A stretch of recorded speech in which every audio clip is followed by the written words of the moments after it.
Hello, City Skylines fans. I'm Sockside Up, and welcome back to another episode of Lake Sockside. Today is episode number 16. If you're new to the channel, thanks for stopping by. There'll be a link in the description and probably a little card in this video for the entire playlist so you can see how we got where we are in Lake Sockside. If you're a returning viewer, thanks again for popping into another episode of Lake Sockside. I hope you enjoy this one. We start today's episode off by adding some water sources to these natural spring-looking areas of the map. I almost feel like it was intentional and should have been this way, so we made it so. I love watching the water get added into the city. This area here that we're smoothing out, there was a long debate about whether or not I wanted to do this. When I first saw this map, I really loved the way this coastline looked and all of the rigid terrain that was part of it. But I wanted to make some of it functional, so we went ahead and started removing some of that. So we smoothed it out, removed some of it, made it a little bit easier to build on. So this section of the city is going to focus a little bit on nature, and first we need to give people access to that nature, get down to the other side of the highway. We're going to build somewhat of a nature reserve camping area for the citizens. I've been spending a little bit of time looking at Google Earth and some river and lakeside cities, and I've decided I found a few, St. Louis, also Milwaukee, that I'd like. These two cities popped out to me because they do have a downtown, but they're not cramming everything right on the coast like some other big, large cities like New York does. That's not the style we're going for, so we wanted to go with more of a smaller town, smaller big city in air quotes, and not necessarily one of these mega towns that you see like New York or Chicago. So that was some of the inspiration for this area. As we keep moving along here, we're adding in some pavement to then build the parking lot and main entry gate for the nature reserve campsite that we're building here. As you see me here fighting with props and surfaces, I thought they were decals, so I was trying to highlight the pavement block with the decals selected, and I finally was like, oh yeah, it's a surface. So let's go ahead and highlight that, get it raised up to the right level. When you're messing with terrain, I noticed that these surfaces don't necessarily play as well as they could. So we get this pavement area squared out as much as possible so then we can then put the parking spaces down as you see here. I went with these decal style of parking spaces for this one instead of the other ones we've been using primarily in the series. I think it makes for a nice difference and a nice change just to kind of mix it up.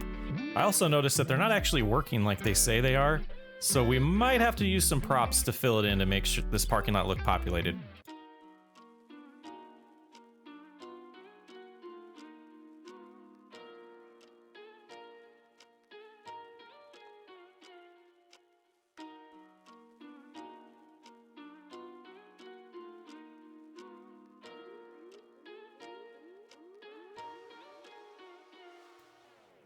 Let the progress begin. We start by adding in some paths that we're eventually going to add some campsites to and some lookouts, as well as some of the, I guess they're multiple lookouts. Some of them are like circular lookouts. Other ones are like lookout towers. We're going to get those in there. We use the smaller nature reserve gate. I wanted to use this parking lot as an area where all the vehicles then are stored. But then this path, everyone has to walk to, where they don't have access to vehicles to get to their campsites. I really wanted to think of this as a preserve nature, because it's a nature reserve.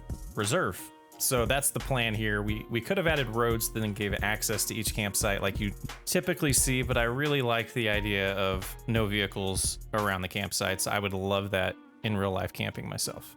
So we are building on a slope here, so when these buildings get placed down, they, flatten out, mess with the terrain a little bit. So I decided to do some terraforming to make it look like it was intentional. May have gone a little overboard, and I didn't want it to be a symmetrical, boring little terrain design like I typically do. So I try to mix it up a little bit and just add some footprint here. That made it look more like it was already this way when people came here and decided to put the campsites there. So we add some use the forest brush tool after that to decorate the area a little bit and get it looking pretty. I think it turns out pretty neat. Overall, I like the idea of this open area. A lot of this city we've been building is just building on top of each other or parking lots, and it's just jam-packed together constantly throughout the entire build. So this breaks it up a little bit, gives us more space to breathe, people a nice opportunity to get away from home, check out the nice view that they have of the power lines. We're gonna have to adjust that eventually. We'll figure that out later. But overall, I think this nature reserve starting to come together. A little bit more work that we have to do on it, but overall, I think it's turning out pretty awesome.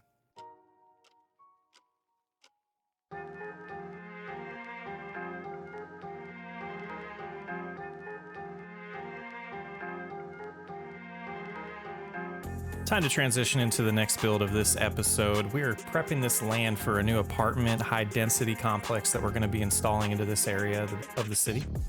I wanted to maintain as much of the landscape as possible with the new water stream that we did add in this area and make sure that it doesn't get destroyed because we do want it as a centerpiece of this area of the city. You can see here we are plopping down a few custom buildings. Well, not custom buildings, they are vanilla buildings, but we're customizing which ones that we want in this area. Let's get the exact look and feel of the apartment complex-y type thing that I was going for. It's not completely a traditional American apartment complex. We do have some high-rise-ish buildings. I want to find some more mid-rise buildings in the asset store, the workshop, but we used what we had. And then we added some parking lots, more parking, more roads for them to access in this area. It is a high dense area, so we are gonna have to have enough parking and different roads for people to get to and from their houses and back to the freeway.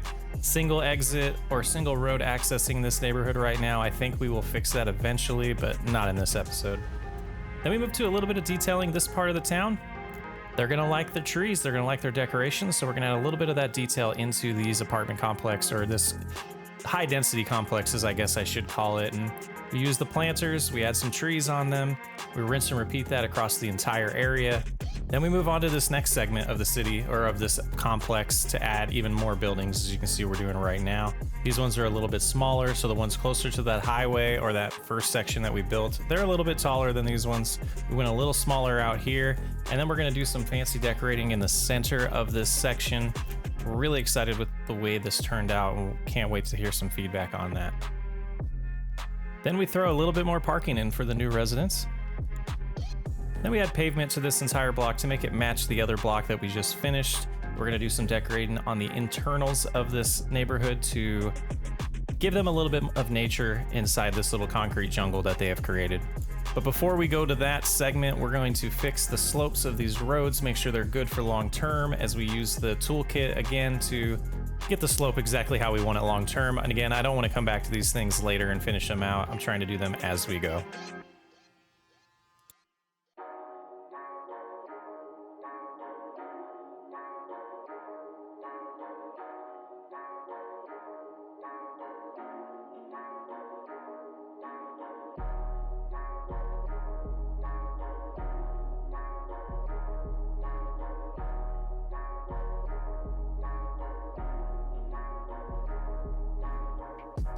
This ended up being one of my favorite builds that I've done in a very long time in City Skylines.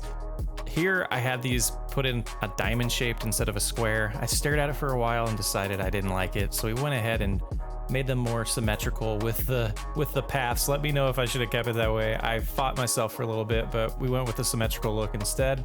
So we're gonna add a little bit of paths in here and fight with the game and figure out, why does it want this raised road or this raised path? We go ahead and lay it down. Then we upgrade it to not be a raised path. Just, you know, that's the way we got to do things sometimes when the terrain is off. Followed up with a little bit of trees, happy little trees getting added into this area to add some detail before we add our actual detail of fences here, and I still hate fences. But we move on. We decide to use the smaller one on the left here and spread it across this entire little park area. I think it ends up making a nice pop for the eye, and it's not just paths. We actually are adding in a little bit more detail like we did early on in the season, and I think I'm finding a good pattern for doing that, and I dig the way it came out. You can see us using movement to align these things. They are not networks as well as some other fences, so they are unique entities. They don't actually snap together and make longer fence lines. So it is a little tricky to build these, so we have to kind of overlap them here to get the look that we want when the size isn't exact to the fences themselves. So again, here's some more rinse and repeat of what we're doing by manually moving it over to exactly where we want it, and then we'll shift the other ones if needed, or we can just overlap them like that. Not quite exactly how we left it. Then we're finishing up this area with another entrance to one of these little garden areas that we've created, and finishing that up with some more fences to kind of guide you to the correct direction into the little park area. I think it turned out gorgeous. I love it. Digging City Skylines right now. I sure am.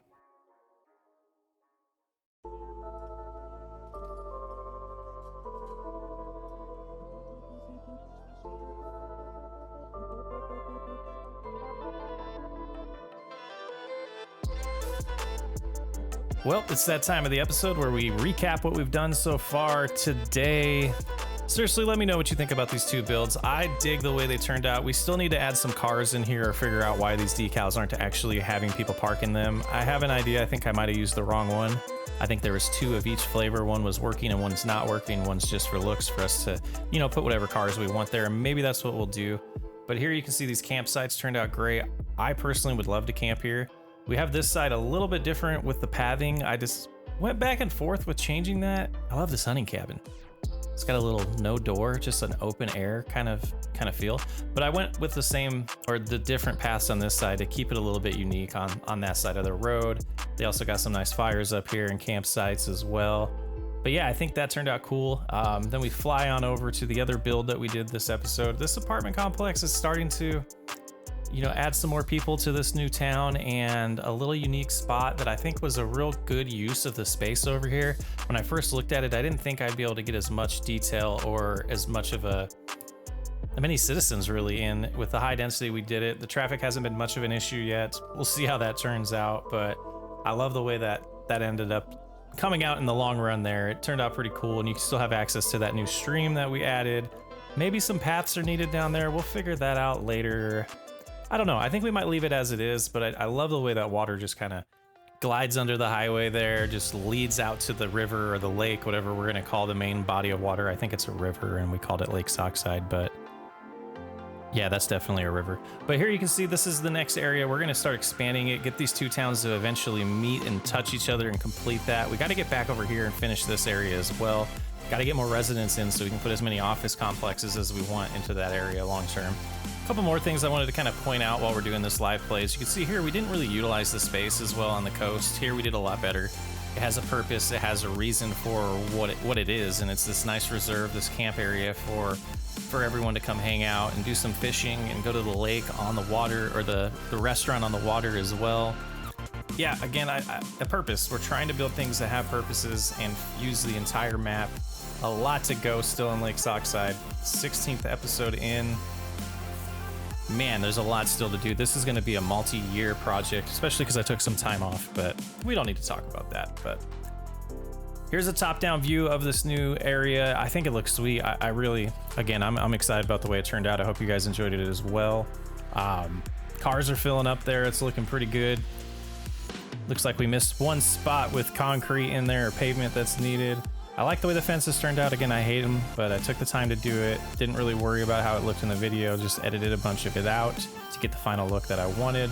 I think that ended up being pretty sweet.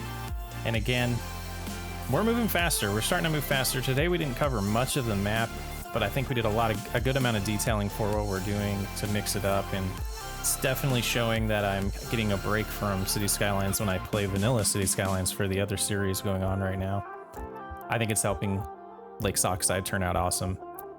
I'm Socksway Up. Thanks for hanging out. If you haven't already, hit that like button, hit the subscribe button, and I'll catch you on the next episode of Lake Sockside.